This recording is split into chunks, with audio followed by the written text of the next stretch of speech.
Capítulo 2: A descida do Espírito Santo. Ao cumprir-se o dia de Pentecostes, estavam todos reunidos no mesmo lugar. De repente veio do céu um som, como de um vento impetuoso, e encheu toda a casa onde estavam assentados. E apareceram distribuídas entre eles línguas como de fogo, e pousou uma sobre cada um deles. Todos ficaram cheios do Espírito Santo e passaram a falar em outras línguas, segundo o Espírito lhes concedia que falassem. O dom de línguas. Ora, estavam habitando em Jerusalém judeus, homens piedosos, vindos de todas as nações debaixo do céu. Quando, pois, se fez ouvir aquela voz, afluiu a multidão, que se possuiu de perplexidade, porquanto cada um os ouvia falar na sua própria língua.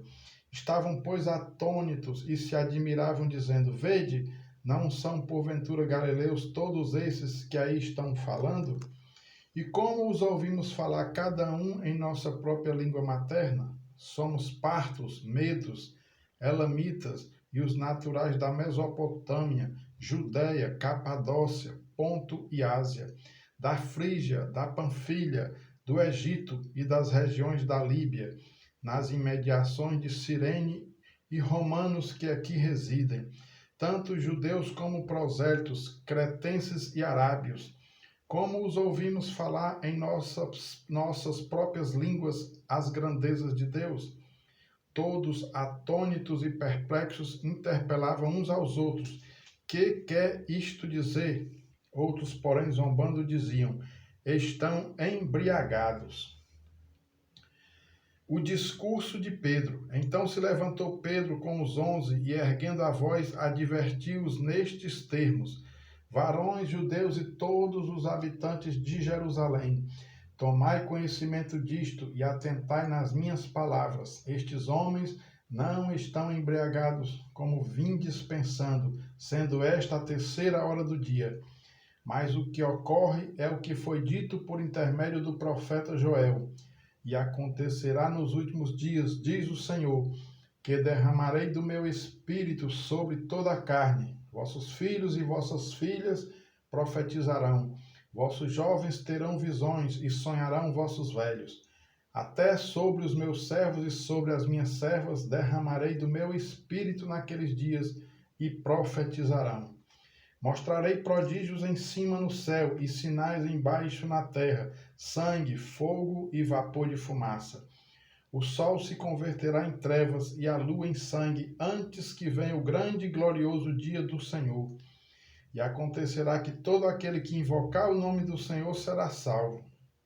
Varões israelitas, atendei a estas palavras. Jesus o Nazareno, varão aprovado por Deus diante de vós com milagres, prodígios e sinais, os quais o próprio Deus realizou por intermédio dele entre vós, como vós mesmos sabeis, sendo este entregue pelo determinado desígnio e presciência de Deus, vós o matastes, crucificando-o por mão de iníquos, ao qual, porém, Deus ressuscitou, rompendo os grilhões da morte, porquanto não era possível fosse ele retido por ela. Porque a respeito dele diz Davi: Diante de mim via sempre o Senhor, porque está à minha direita, para que eu não seja abalado. Por isso se alegrou o meu coração e a minha língua exultou. Além disto, também a minha própria carne repousará em segurança, porque não deixarás a minha alma na morte, nem permitirás que o teu santo veja a corrupção. Fizeste-me conhecer os caminhos da vida, encher-me-ás de alegria na tua presença. Irmãos, seja-me permitido dizer-vos claramente a respeito do patriarca Davi, que ele morreu e foi sepultado, e o seu túmulo permanece entre nós até hoje. Sendo, pois, profeta, e sabendo que Deus lhe havia jurado que um dos seus descendentes se assentaria no seu trono, prevendo isto, referiu-se à ressurreição de Cristo, que nem foi deixado na morte, nem o seu corpo experimentou corrupção. A este Jesus Deus ressuscitou, do que todos nós somos testemunhas.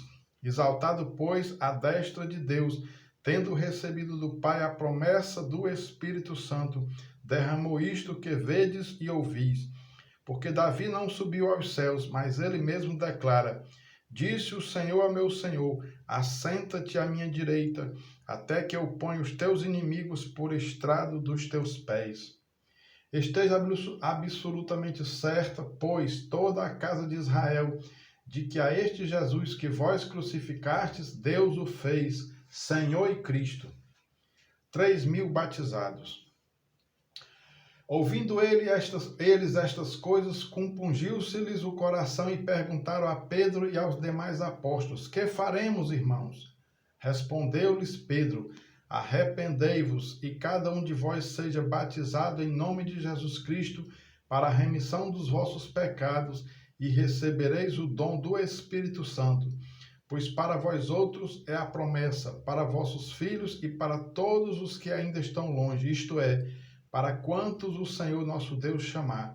Com muitas outras palavras deu o testemunho e exortava-os, dizendo: Salvai-vos desta geração perversa. Então os que lhe aceitaram a palavra foram batizados, havendo um acréscimo naquele dia de quase 3.000 pessoas. Como viviam os convertidos? E perseveravam na doutrina dos apóstolos e na comunhão, no partir do pão e nas orações. Em cada alma havia temor, e muitos prodígios e sinais eram feitos por intermédio dos apóstolos. Todos os que creram estavam juntos e tinham tudo em comum. Vendiam as suas propriedades e bens, distribuindo o produto entre todos, à medida que alguém tinha necessidade. Diariamente perseveravam unânimes no templo, partiam pão de casa em casa e tomavam as suas refeições com alegria e singeleza de coração, louvando a Deus e contando com a simpatia de todo o povo. Enquanto isso, acrescentava-lhes o Senhor dia a dia os que iam sendo salvos.